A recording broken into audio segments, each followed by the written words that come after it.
जय भीम, जय भारत, नमो बुद्धाय।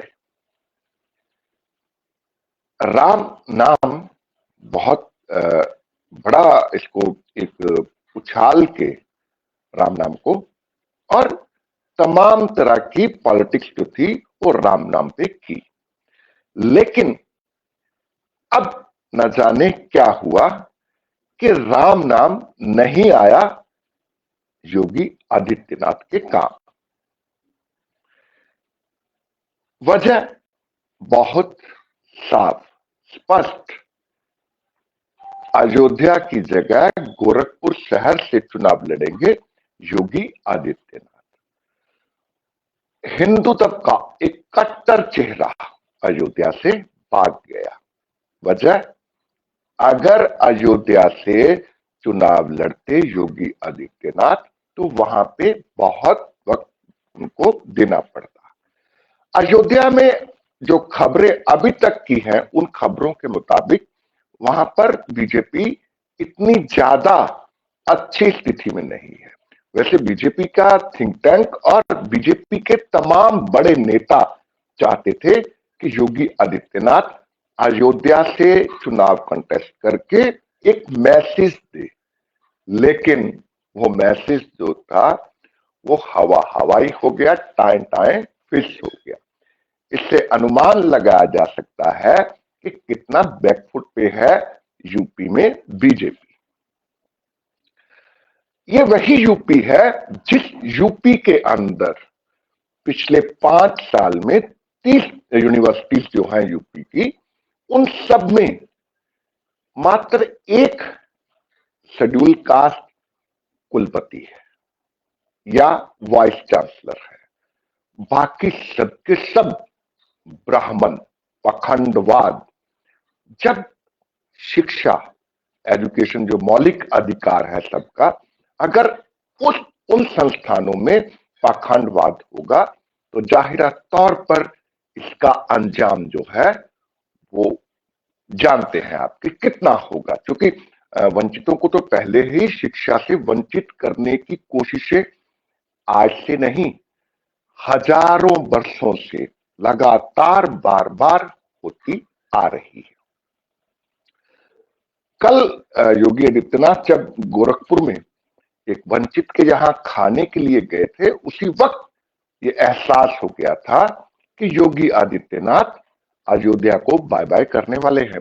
पहले बीजेपी के कम से कम दर्जन भर से ज्यादा जो विधायक हैं या मंत्री थे, उन्होंने बाय बाय किया। और आज जब बीजेपी ने यूपी के लिए 107 कैंडिडेट की अनाउंसमेंट की तो उसमें योगी आदित्यनाथ को गोरखपुर शहर से उम्मीदवार बनाया गया है। बीजेपी के हेडक्वार्टर में आज एक प्रेस कॉन्फ्रेंस हुई। उस प्रेस कॉन्फ्रेंस में सबसे बड़ी चर्चा जो थी वो योगी आदित्यनाथ की अयोध्या की जगह गोरखपुर से चुनाव लड़ने की घोषणा थी। बीजेपी के जो इंचार्ज हैं यूपी के, जिनके हाथ में इस चुनाव का सारा खेला है, धर्मेंद्र प्रधान सेंट्रल मिनिस्टर भी हैं, उन्होंने योगी आदित्यनाथ की उम्मीदवारी का ऐलान दिल्ली में किया। क्या कहा धर्मेंद्र प्रधान ने, आइए आपको पहले ये सुनाते हैं। दो प्रमुख सीटों के बारे में आपके सामने सूचित कर रहा हूं। योगी आदित्यनाथ जी गोरखपुर शहर, आदरणीय योगी जी हमारे मुख्यमंत्री की दायित्व में है, वो गोरखपुर शहर से चुनाव में पार्टी की ओर से प्रत्याशी होंगे। श्री केशव प्रसाद मौर्य वो प्रयागराज जिले में सिराथू 251 सिराथू सीट में पार्टी की ओर से प्रत्याशी होंगे। सुना आपने धर्मेंद्र प्रधान ने जो अनाउंसमेंट की है सेंट्रल मिनिस्टर ने, वो आपने सुन लिया। अब इस बड़े मुद्दे पर बात करते हैं जानी मानी शिक्षाविद डॉक्टर अनामिका गोरखपुर से वंचितों का भारत पे जुड़े हुए। डॉक्टर अनामिका, वेलकम, जय भीम। जी, आवाज प्रॉपर मिल पा रही है आपको? नहीं सर, आवाज कट रही है और जो भी ऑडियो सुनाए गए हैं वो मुझे बिल्कुल स्पष्ट नहीं हुआ है कि क्या ऑडियो में था। जी, मैं अपनी टीम से बोलता हूं, ग्राफिक टीम से और वीडियो टीम से, कि ऑडियो थोड़ी सी दिक्कत कर रहा है, प्लीज इस ऑडियो की दिक्कत को दूर किया जाए। मैं मोटा मोटी आपको बता देता हूं डॉक्टर अनामिका, आप शिक्षाविद हैं, शिक्षा के क्षेत्र से आप जुड़े हुए हैं और लगातार जिस तरह से आपकी कोशिशें हैं वो हम वंचितों के लिए बहुत ही सराहनीय है। शिक्षा एक वो चीज है जो सबको जो है अवेक करती है। जी डॉक्टर अनामिका, बीजेपी ने आज 107 कैंडिडेट अनाउंस किए हैं यूपी के लिए। सबसे बड़ा नाम जो था वो योगी आदित्यनाथ। ये 18 साल के बाद पहली बार हो रहा, 18 साल के बाद, कि एक सीएम जो है, इससे पहले मुलायम सिंह यादव जो थे एज एन सीएम कैंडिडेट, उन्होंने कॉन्टेस्ट किया था, और उसके बाद अब योगी आदित्यनाथ। लेकिन योगी आदित्यनाथ को बीजेपी अयोध्या भेजना चाहती थी।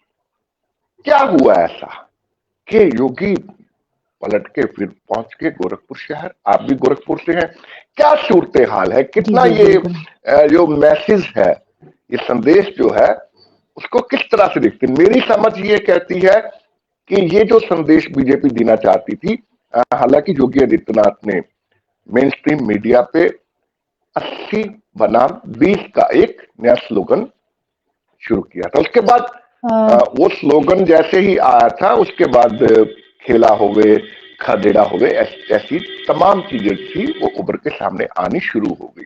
अब योगी आदित्यनाथ ने बाय बाय कर दिया अयोध्या को। सर बेसिकली बाय बाय कहें या जो कहा जा रहा है कि वो भाग गए या यहाँ से, तो इस तरीके की तो बात नहीं कही जा सकती है। बट उनके लिए यही है कि गोरखपुर से जो है वो जीतना उनके लिए आसान है, क्योंकि उनका ये बेस क्षेत्र रहा है और उन्होंने जो है और कहीं काम हो या ना हो प्रदेश में, लेकिन मुझे लगता है कि गोरखपुर में उन्होंने ऐसा किया है। गोरखपुर में कुछ ऐसे काम हुए जो काफी विश्वसनीय हुए हैं, तो उनको लगता है कि हम गोरखपुर से आसानी से जनता का जो है हम प्रभाव जीत सकते हैं। तो इस वजह से मुझे नहीं लग रहा है। जी डॉक्टर अनामिका, ये वही गोरखपुर है जिस गोरखपुर में एक बीमारी ने कई सारे बच्चों की जान ले ली थी। जी बिल्कुल सर। बीमारी की जहां तक बात है सर, देखिए बीमारियां तो जिस वजह से हैं ये सभी लोग परेशान हैं, और उसके लिए प्रशासन का होना बहुत ही महत्वपूर्ण है, क्योंकि अगर प्रशासन एक्टिव है तो मुझे लग रहा है कि सारे साधन उपलब्ध हो सकते हैं। बट ये रहा है कि कुछ चीजें जो है बहुत समय इंतजार करने के बाद ये लाभ मिल रहा है लोगों को। इससे पहले इस लाभ से पहले जो है हमें काफी देर तक इंतजार करना पड़ा और इससे काफी लोग हताहत हुए हैं। बट अभी की जो स्थिति है वो लगभग जो है चीजें सुधर रही हैं और लोगों को जो है वैक्सीनेशन करने के लिए भी जो है उतनी परेशानियों का सामना अब नहीं करना पड़ रहा है। वो तो चुनाव आयोग ने जब हिदायत दी तब ये वैक्सीनेशन का काम तेज हुआ ना। जी जी जी बिल्कुल सर। जी, तो ऐसे में अयोध्या की जगह गोरखपुर का चयन जो है, इसका पॉलिटिकली बहुत बड़ा मैसेज है। मैसेज की जहां तक बात है, देखिए सर, जो अयोध्या है वो चूंकि वो राम नगरी कही जाती है, लोगों का एक विश्वास है परंपराओं पे, तो मुझे लगता है कि अगर हम कहीं अगर मंदिर बनवाते हैं तो वो एक श्रद्धा का माहौल बन जाता है, लोग वहाँ विश्वसनीय है या हमारे अपने लोग जो लोग परंपराओं से जुड़े वो उसे मानते हैं। बट जब हम राजनीतिक क्षेत्र की बात करते हैं तो वहाँ जनता का विश्वास भी बहुत जरूरी है। तो वहां से वो जो है एक परंपराओं का विश्वास जीत सकते हैं, लेकिन जो लोगों का जो विश्वास है मुझे लगता है कि वो गोरखपुर उनके लिए वो इसीलिए फर्स्ट प्रायोरिटी में रखे होंगे क्योंकि यहाँ से उनके लिए आसान जीत मिल सकती है। मतलब ये जो पाखंडवाद है ये एटलीस्ट अयोध्या में शायद नहीं चल पाएगा। ऐसा भी नहीं है, लेकिन ये जी। है कि अब जहाँ पे एक होता है कि जो हम जिस परिवार या जिस सदस्य के मुखिया होते हैं तो सबसे पहले परिवार के सदस्यों का सहयोग जरूरी होता है, तो उनको जो है गोरखपुर से जो है सपोर्ट मिल सकता है, ये विश्वास है। मतलब कंपैरेटिवली अयोध्या के उन्होंने अपने आप को सेव करने के लिए ये जो कार्ड खेला है गोरखपुर का अयोध्या के कंपैरेटिवली, यही मोटा मोटी समझना चाहिए। अब कार्ड की हाँ ऐसा है, लेकिन ऐसा भी हम नहीं कह सकते हैं कि जो है ये कार्ड या पासा उल्टा है।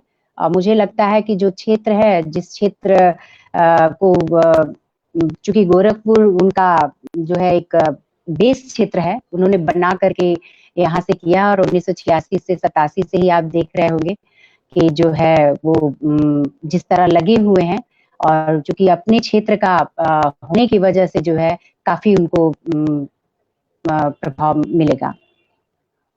लेकिन अयोध्या में भी तो मंदिर बनना शुरू हुआ है, अयोध्या में भी वो तमाम तरह की चीजें हुई, अयोध्या में उन्होंने दीपावली मनाई, अयोध्या में उन्होंने बहुत कुछ किया, फिर अयोध्या क्यों नहीं?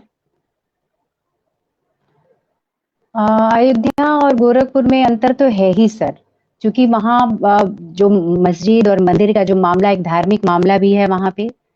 कुछ लोगों जी। का कहना है कि जिस धार्मिक मुद्दे को लेकर के वहाँ विवाद है, और वहाँ जब हम धार्मिक मुद्दे में एक मंदिर की जब बात कर देते हैं, तो जिससे जो लोग जुड़े होते हैं वो ज्यादा विश्वास उनका हो जाता है। तो और चूंकि गोरखपुर नगरी भी चूंकि महंत और योगी जो माना जाता है, और आने का भी एक कारण उनका यही रहा है कि चूंकि एक परंपराओं का एक त्योहार है, तो आकर के जो परंपराओं में कहा जाता है कि नहीं, और पहले योगी या महंत द्वारा ही पहले कोई पूजनीय काम होता है, फिर हम अन्य लोग करते हैं। तो ये भी एक कारण उनका लौटने का रहा है, और एक अपना क्षेत्र बनाने का रहा है, एक विश्वसनीय, क्योंकि जहाँ पे धार्मिक लोग ज्यादा होते हैं तो वो विश्वास क्षेत्र भी उनका बढ़ जाता है। डॉक्टर अनामिका, योगी आदित्यनाथ अयोध्या में जो कंटेस्ट नहीं कर पाए, लेकिन प्राइम मिनिस्टर नरेंद्र मोदी भी तो गुजरात से आके यूपी के अंदर कंटेस्ट करते हैं, उनको इतना विश्वास कहां से मिल गया? सर जाहिर सी बात है कि जब हम परंपराओं की सीढ़ियों पे चढ़ते हैं और जब हम उसी की बात करते हैं तो सभी उससे जोड़ते ही जाते हैं, तो ये एक बहुत बड़ा कारण है कि हम उन परंपराओं को छोड़ नहीं पा रहे हैं, उन चीजों को बदल नहीं पा रहे हैं, तो जीत कहीं से भी मिले। मतलब जो है जीत का सारा हथकंडा है ये, और परंपराएं जो है, जो ट्रेडिशन है, वो ज्यादा मायने नहीं रखता। एक छोटे से ब्रेक के लिए रुकना पड़ेगा मुझे यहाँ पर, ब्रेक के बाद डॉक्टर अनामिका से चर्चा लगातार जारी रहेगी। मिलते हैं एक छोटे से ब्रेक के बाद। कि बॉडी बनाओ बन जाएगी, बस ये हुडी मिल जाए। I love this brand. तो ले लो। ले लिया, स्क्रीनशॉट। चल लेके आते। ऑनलाइन ही ले ले। और क्वालिटी फोटो में सब अच्छा लगता है। फोटो में तो तू भी अच्छा लगता है। 6 क्वालिटी चेक, और अगर फिट ना आए तो रिटर्न कर देना है। ऐसे थोड़ी बनाए फ्लिपकार्ट, इंडिया का फैशन कैपिटल। काके क्वालिटी का लोड तू मत ले, तू बस ये लोड ले। Genuine brands with easy returns. Flipkart Fashion. Nice. पैचू जीते रहो, जीते।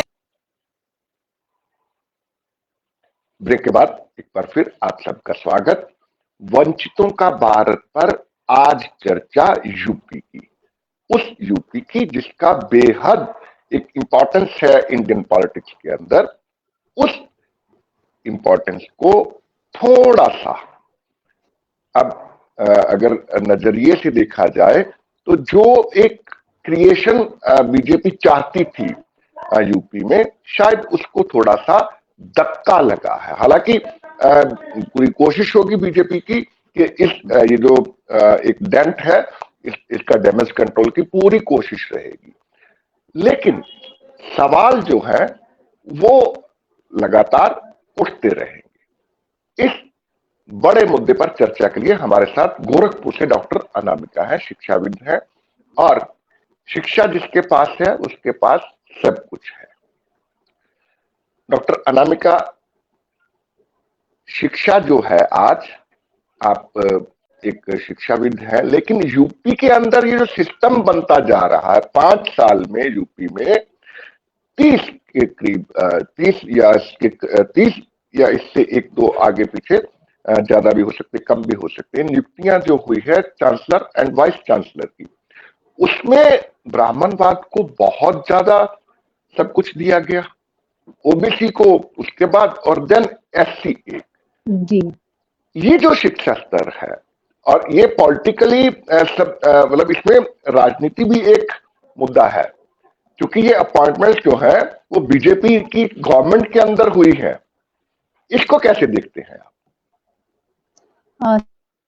सर कहीं ना कहीं देखिए इस क्षेत्र में तो ये पार्शियलिटी है, क्योंकि अगर हम देख रहे हैं कि जनरल को 50% है, उसके बाद 30% या 20%, जिस तरीके की ये बातें कर रहे हैं, ये ऐसा नहीं होना चाहिए। क्योंकि अगर हम जब बराबरी की बात करते हैं तो फिर हमें हर वर्गों को बराबरी देना चाहिए। क्योंकि जब हम अगर आरक्षण से आते हैं, अगर ऐसा कहा जाता है कि नहीं ओबीसी और एससी को आरक्षण मिलना चाहिए, तो उन्हें भी उन्हीं की बराबरी में मिलना चाहिए, ताकि हम उनकी बराबरी में आकर के जो है हम अपनी भागीदारी को अधिक से अधिक बना सके। क्योंकि जब तक हमारी भागीदारी नहीं होगी तो हम जो है जी डॉक्टर अनामिका, लेकिन अगर ये जो एक बैकडोर एंट्री हुई है पिछले साल में, कुछ आईएएस बनाए गए हैं, ना तो उन्होंने यूपीएससी क्लियर की है और ना कुछ और, वो एक नया नियम बना के उनको आईएएस का कार्टर दे दिया गया है। अब दलित के घर खाना खाने से, वंचित के घर खाना खाने से, आपने जो इक्वलिटी की बात की है, जो बराबरी की बात की है, वो चुनाव में तो दिखाते हैं, लेकिन बाकी सब कुछ वही जो पाखंडवाद को बढ़ावा देते हैं। राजनीति में जहां तक है सर कि हम देखते हैं कि जो चीजें दिखती हैं वो होती नहीं, और जो होती हैं वो दिखती नहीं है, अक्सर ऐसा होता है। बट अगर हम बराबरी की बात करते हैं तो हमारी हर क्षेत्रों में बराबरी होनी चाहिए, चाहे वो एजुकेशन का क्षेत्र हो, कोई भी ऐसा क्षेत्र जिसमें हम बराबरी की बात करते हैं, तो हमारी भागीदारी समान रूप से होनी चाहिए, तभी हम बराबरी की बात कर पाएंगे। क्योंकि दिखावे में और करने में बहुत अंतर है। यूपी की ये जो स्थितियां हैं, इसमें लगता है आपको कि किसी जगह पे भी बराबरी की बात हुई है? नहीं सर, मतलब आपने एकदम ना में जवाब दिया है।